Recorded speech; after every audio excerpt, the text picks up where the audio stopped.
శ్రీ మహావిష్ణువు లోకపాలకుడు. దుష్ట శిక్షణ శిష్ట రక్షణ కొరకు ఆయన దశావతారాలు హైందవ ధర్మమనుసరించే అందరికీ తెలిసినవే. ధర్మ సంస్థాపనార్థాయ సంభవామి యుగే యుగే అన్న భగవద్గీతా వాక్యం వైకుంఠవాసుడి దశావతారాలకి మూల కారణం. పరమాత్మ 10 అవతారాలు మానవాళికి నర్మగర్భమైన ధర్మసూత్రాలు వివరిస్తాయి. మత్స్య కూర్మ వరాహ నృసింహ వామన పరశురామ రామ కృష్ణ బుద్ధ కల్కి అవతారాలు అన్నింటికీ దేని పరమధర్మం దానికి ఉందన్నది నిర్వివాదాంశం. దశావతారాలలో మొదటి అవతారం మత్స్యావతారం. ప్రళయకాలంలో జీవరాశులను నావలో జలనిధిని దాటించి వేదాలను కాపాడడం మత్స్యావతారంలో విష్ణుమూర్తి నెరవేర్చిన బృహత్కార్యం. మత్స్యావతారం జాగరూకతకు చలనశీలతకు సంకేతం. విపత్ సమయాలలో జ్ఞాన సంరక్షణ ప్రాణ సంరక్షణల మౌలిక బాధ్యతకు నిదర్శనం. ముందు చూపుతో సన్నద్ధతతో జ్ఞానాన్ని తదుపరి తరాలకు అందివ్వడం మత్స్యావతారం సూచించిన ధర్మం. రెండవ అవతారం కూర్మావతారం. కూర్మమనగా తాబేలు. దేవదానవులు అమృతం కోసం పాలసముద్రాన్ని మధించడానికి మంధర పర్వతాన్ని కవ్వంగా నిర్ణయించి పాలసముద్రంలో వేస్తే అది కాస్త ఆ బరువుకి పాలసముద్రంలో మునిగిపోతూ ఉంటే విష్ణుమూర్తి కూర్మావతారంలో దానిని భరిస్తాడు. ఇది కృతయుగంలో సంభవించిన అవతారం.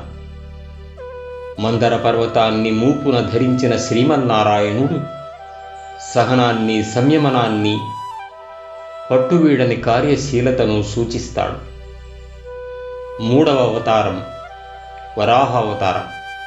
హిరణ్యాక్షుణ్ణి సంహరించి భూమిని ఉద్ధరించి వేదములను కాపాడిన అవతారమది.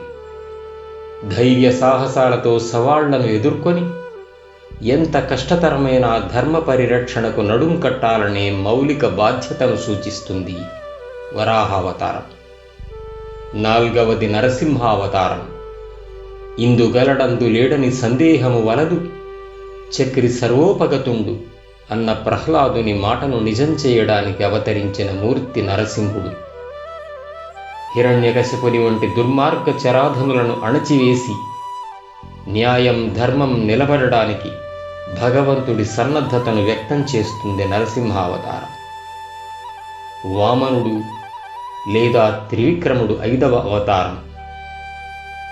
వామనుడు అదితికి పుత్రునిగా జన్మించి బలిచక్రవర్తి నుంచి 3 అడుగుల నేల అడిగి త్రివిక్రముడై మొత్తం జగత్తునంతా 2 అడుగులతో మిగిలిన 1 అడుగుతో బలిచక్రవర్తిని పాతాళానికి పంపించి అక్కడ రాజుని చేసి తానే స్వయంగా వరాహ రూపంలో ఆ రాజ్యానికి కాపలాగా మారతాడు త్రివిక్రముడు. అపురూపమైన వినయ సంపత్తి, అనంతమైన మేధస్సు, పశుబలానికి ఎంతలా విరుగుడు కాగలవో, సత్కార్య సాధనకు ఎలా ఉపకరించగలవో చెబుతుంది వామనావతారం. పరశురామావతారం 6వది. త్రేతాయుగం ఆరంభంలో జరిగింది. అధికార బల మదాంధులైన క్షత్రియులను శిక్షించిన అవతారమది. క్రమశిక్షణతో న్యాయ పరిరక్షణ పవిత్ర కార్యంలో మదాంధకారులను ఎలా ఎదుర్కోవాలో చెబుతుంది పరశురామావతారం. శ్రీరాముడు విష్ణువు 7వ అవతారం. రామావతారం త్రేతాయుగం కాలం నాటిది. వాల్మీకి వ్రాసిన రామాయణ మహాకావ్యం శ్రీరాముని జీవితగాథ. ధర్మాచరణ కరుణ నిండిన మర్యాదా పురుషుడు, లోకోత్తర మహనీయుడు శ్రీరామచంద్రుడు. అనుబంధాలకున్న విలువ, ఒక గొప్ప ప్రయోజనానికి వ్యక్తిగత జీవితంలోని ఒడిదుడుకులను ఎలా అధిగమించాలి అన్నది రామచరిత్రం మనకు స్థూలంగా చెప్పే ఆదర్శం.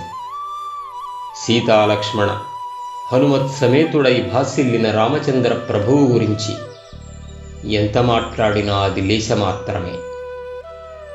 శ్రీ మహావిష్ణువు 8వ అవతారం శ్రీకృష్ణుడు. పుణ్యదంపతులు దేవకీ వసుదేవులకు అష్టమ సంతానంగా అష్టమి నాడే జన్మించాడు. దేవకి పంట వసుదేవు వెంట యమునను నడిరేయి దాటి నందుని ఇంట వెలసి రేపల్లెను ఇల్లు చేసుకొని యశోదమ్మ ముద్దుబిడ్డడై పెరిగిన కృష్ణ చరితామృతం సకల జనావళి గ్రోలి ఆనందించినది. స్థితప్రజ్ఞ, శిష్టజన సంరక్షణ ఆయన గాథ మనకు చెప్పే జీవన సూత్రం. ఆయన నోట జాలువారిన భగవద్గీత అణువణువు ఆచరణీయ విలువల సమాహారమే నిస్సందేహంగా. మహావిష్ణువు 9వ అవతారం బలరాముడని బుద్ధుడని భిన్నాభిప్రాయాలున్నాయి. బలరాముడు లేదా బలభద్రుడు ఆయన స్వయం భగవానుడైన శ్రీకృష్ణుల వారికి సోదరుడుగా జన్మించిన అంశావతారం.